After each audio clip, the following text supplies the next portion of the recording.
It is astonishing how perspectives shift when money is involved.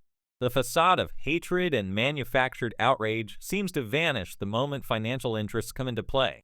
Take, for example, the situation with Angel Reese and Caitlin Clark in the new league. Why would Unrivaled want Caitlin Clark when her presence could overshadow Angel Reese? If Caitlin Clark is part of the league, Angel Reese's spotlight diminishes, turning her into a mere shadow whenever Caitlin Clark takes center stage.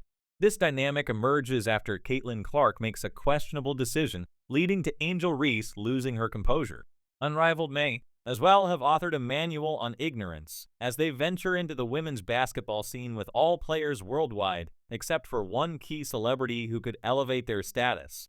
They began by signing almost every available player, leaving Angel Reese as a celebrity many people dislike. Their hope is that this mix might somehow work, but they seem oblivious to the fact that Caitlin Clark is their only real chance at success.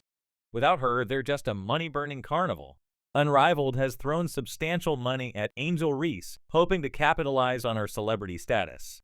However, they are aware that without Caitlin Clark, the league lacks a foundation. Unrivaled is on the verge of making a terrible mistake by undervaluing Caitlin Clark, recognizing that without her, their efforts are futile. They are paying her $1 million for just 2 months, from January to March, in an attempt to integrate her into the league. This new basketball league is trying to establish itself with significant financial backing, but without Caitlin Clark, it remains forgettable. Despite their arrogance and belief that they can revolutionize women's basketball, the 3-on-3 league desperately needs a spark to ignite its appeal.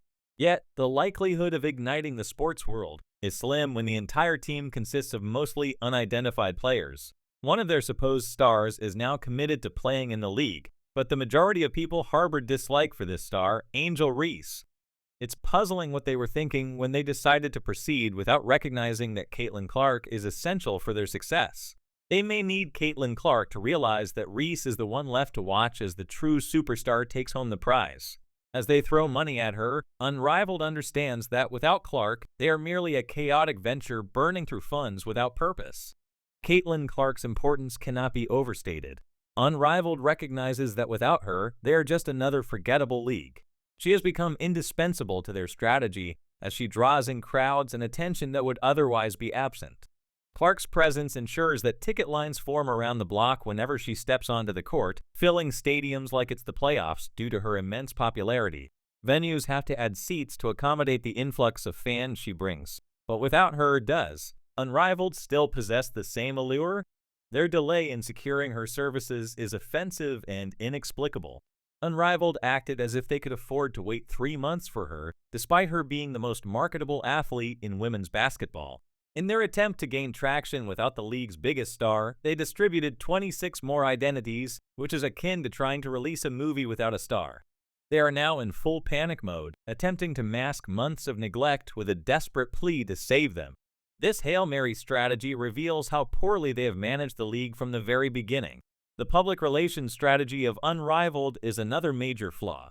They would likely win the award for the most self-destructive social media strategy in sports history. Instead of reaching out to Caitlin Clark, they deliberately made derogatory comments about her on their official Unrivaled basketball Instagram account. Throughout the season, they enjoyed criticizing Caitlin Clark, even as they promoted the league.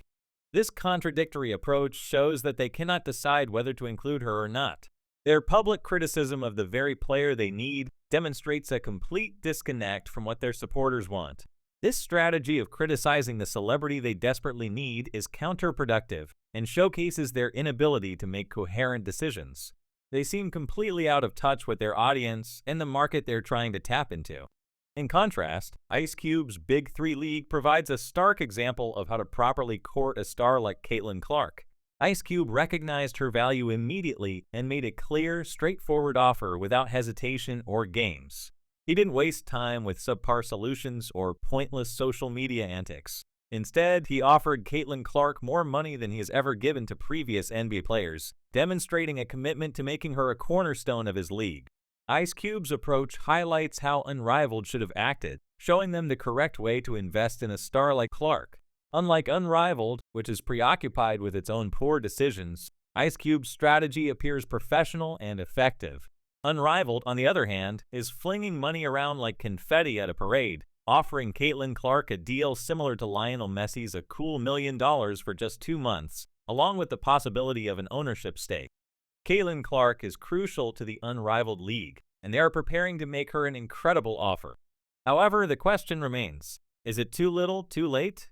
It's not just about recognizing Clark's talent in this last-minute cash grab, it's more about covering up their significant error in judgment. They are throwing everything at her in hopes that she will accept, as if they suddenly realize they are doomed without her. Months ago, before all other plans failed, they should have been at her doorstep if they genuinely valued her. Money is not a necessity for Caitlin Clark. She already has numerous endorsement contracts and appears to be in a good place financially. It's hard to imagine what it was like for her to endure an entire WNBA season under these circumstances. Joining Unrivaled might not be the best decision for her physical and mental well-being, considering the roughness, double teams, and other challenges she faced on the court. Additionally, the drama, noise, and media attention surrounding her could have taken a toll. Even with the significant money on the table, Clark has valid reasons to be cautious about joining a league without a solid foundation, a proven track record, or a clear vision. Unrivaled lacks the stability needed for a successful sports league. If Caitlin Clark were to sign with them, her profile might be diluted to match their shaky and untrustworthy business model. Protecting her reputation is paramount, and associating with a potentially collapsing league could pose significant risks. It's not worth jeopardizing her standing for a venture that might not survive the season. The real debate isn't just whether Unrivaled deserves her, but whether Caitlin Clark should accept their offer. In my opinion, the money must be substantial millions, at least as seen with what Ice Cube offered her for the Big Three League. Millions are necessary to match the kind of investment Ice Cube has made. Now, let's take a moment to consider Angel Reese's awkward response to Caitlin Clark's lucrative Unrivaled contract.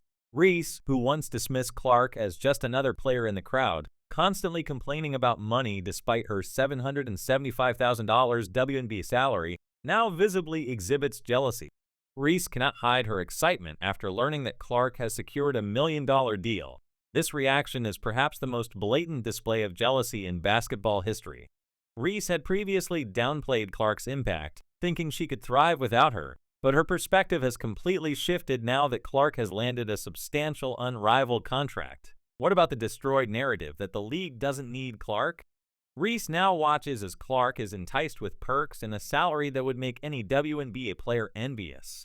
The pay gap is significant, especially when compared to players like A. Wilson, who likely feels the sting of falling behind.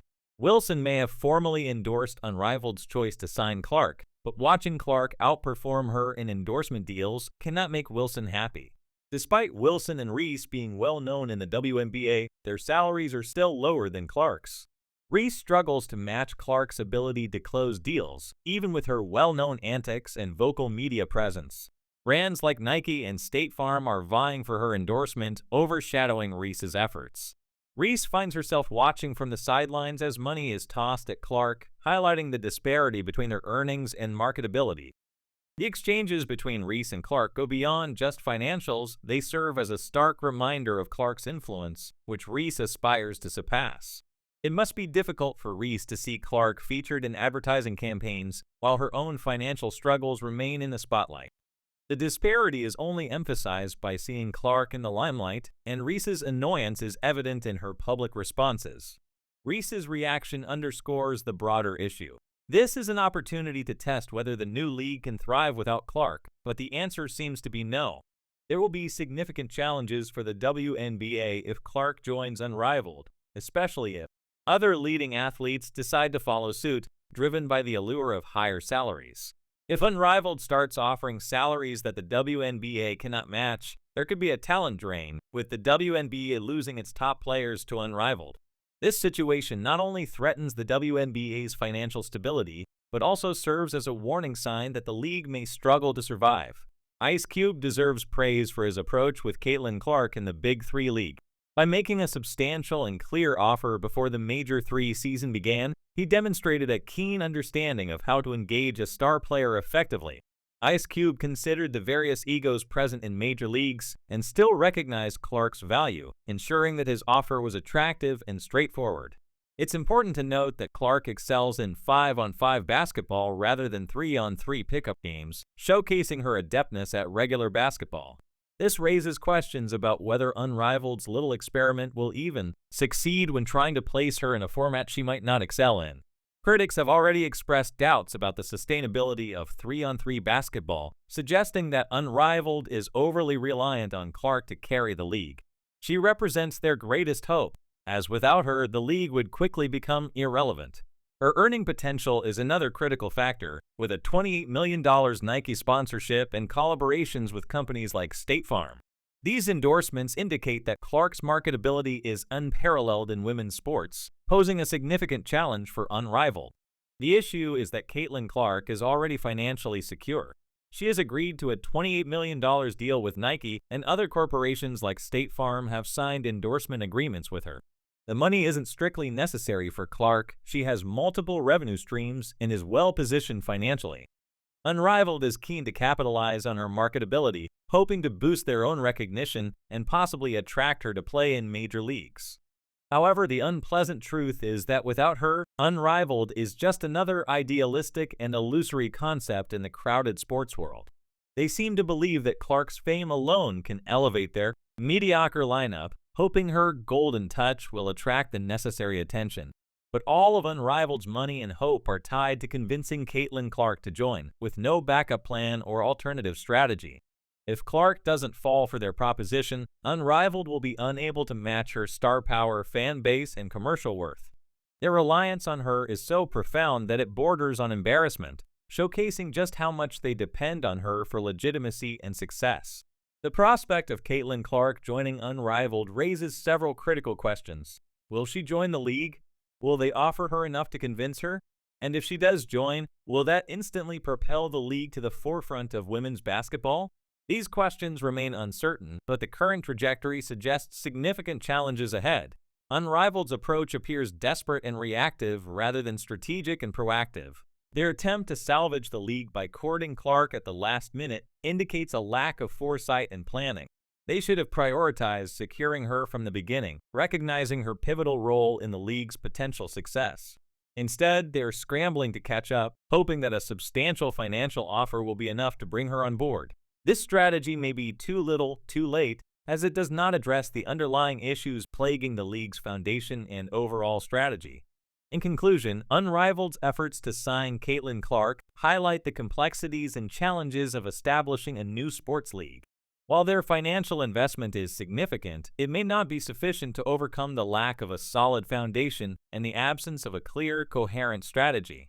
Caitlin Clark's marketability and influence are undeniable, and her involvement could indeed provide the necessary spark to ignite interest in the league.